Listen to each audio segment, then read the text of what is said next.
Hello दोस्तों, आज मैं आप लोगों के साथ एक बुक की रिव्यू शेयर करने जाऊंगी। इस बुक का नाम है द माउंटेन इज़ यू।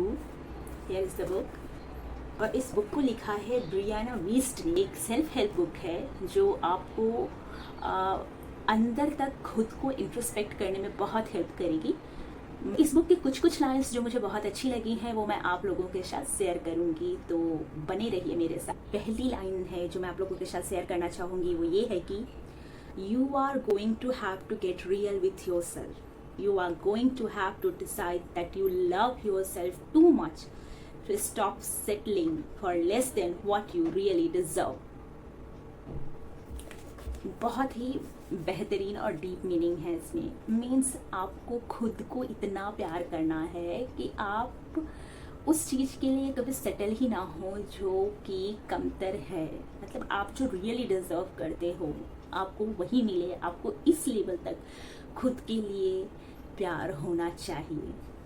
मैं एक चीज़ मानती हूँ कि अपने आप को आपसे बेहतर कोई भी नहीं समझता, कोई भी नहीं। So you have to get very real with your self. What you deserve, what you like, what you don't like, you have to be very real with your self. और जब आप इस चीज़ को पा लेते हैं ना, तो आप किसी भी चीज़ के लिए जो कि कम है, आप जिस चीज़ के लिए डिजर्व करते हो और अगर आपको उससे कम मिल रहा है ना, तो आप उसके लिए सेटल नहीं होते हो।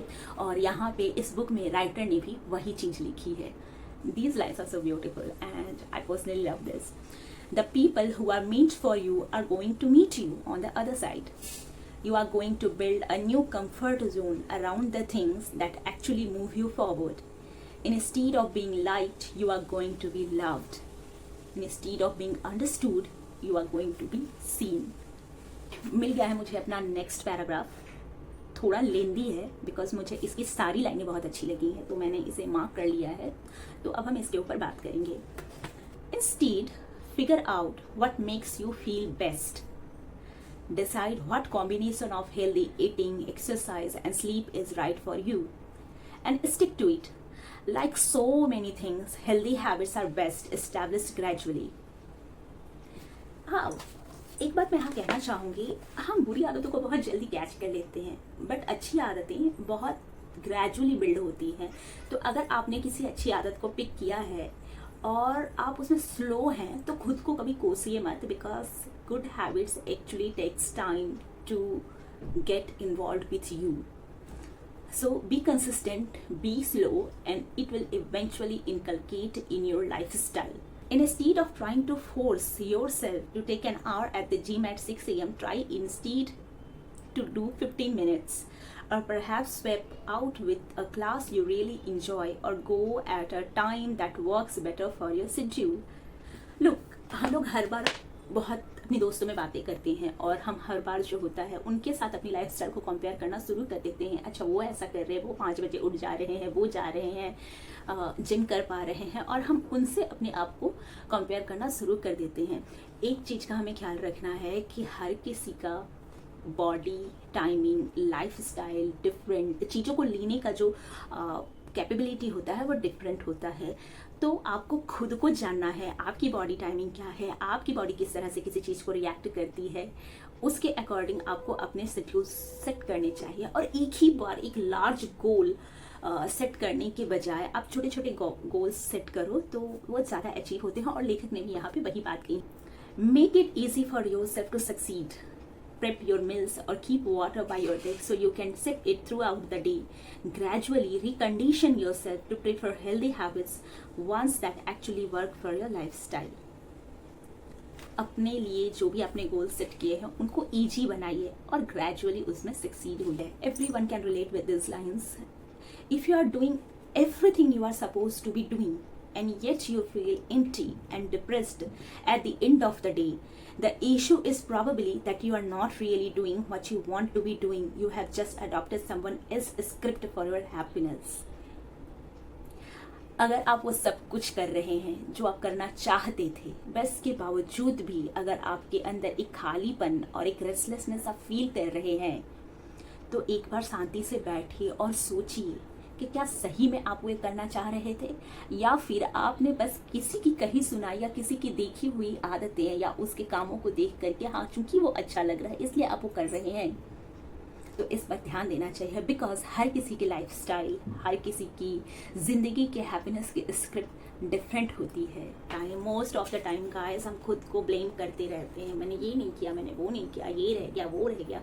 पर शांति से बैठ करके एक बार सोचिए कि आप बहुत आगे तक आ चुकी हैं। ज़्यादा नहीं, 3 साल पहले आप खुद को देखिए और 3 साल बाद आप आज में खुद को देखिए। You have come so far.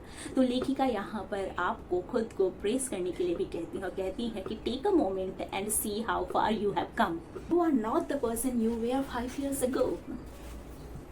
You evolve as your self-image does, so make sure that it's an accurate one. Give yourself credit for everything you have overcome that you never thought you would, and everything you have built that you never thought you could. You have come so much farther than you think, and you are so much closer than you realize. So take a moment and appreciate yourself. हर कोई अपनी ज़िंदगी में कुछ ना कुछ तो आगे बढ़ा ही है। उस अचीवमेंट के लिए खुद को प्रेस कीजिए, खुद से प्यार कीजिए, खुद की जीत के लिए खुद ही ताली बजाइए। पूरी बुक ही बहुत अच्छी है। अब इसकी हर लाइन जो है वो मोटिवेटिंग है, आपको अंदर तक झकझोर भी देंगे, आपको अंदर तक खुश भी कर देंगी। बट पूरी बुक को ऐसे समराइज करना is difficult in a video, so मैं इसकी कुछ लाइन्स आप लोगों के साथ शेयर कर रही हूँ। Fear is not going to protect you, action is. Worrying is not going to protect you, preparing is. Overthinking is not going to protect you, understanding is. So action, preparing and understanding is the thing जिससे आप अपने fair को overcome कर सकते हैं। शांति से बैठिएगा और सोचिएगा जिन चीज़ों से आपको डर लगता है, क्या वो डर एक्चुअली में वो डर की वाजिब वजह है। और आप इवेंचुअली पाएंगे कि जितना हमने सोचा था वो हमारे इनएक्शन की वजह से था, वो हमारे ओवर थिंकिंग की वजह से था। सो face the fear.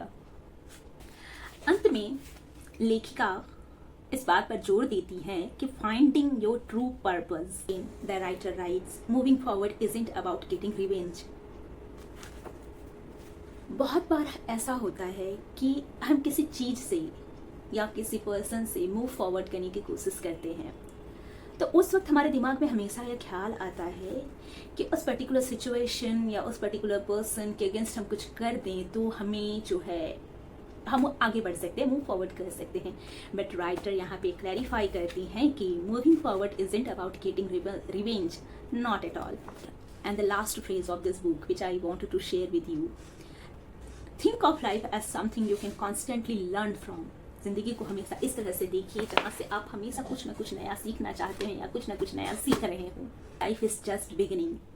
One day the mountain that was in front of you will be so far behind you, it will barely be visible in the distance, but who you become in learning to climb it, that will stay with you forever. This is the point of the mountain. तो इसी के साथ ये book summary को मैं ख़त्म करती हूँ। आप ज़रूर बताइएगा कि आपको कैसा लगा, कि समरी आप चाहते हैं, आप कमेंट करेंगे तो मैं डेफिनेटली वो बुक पढ़ूंगी और उसकी समरी आपके साथ लेकर के आऊँगी।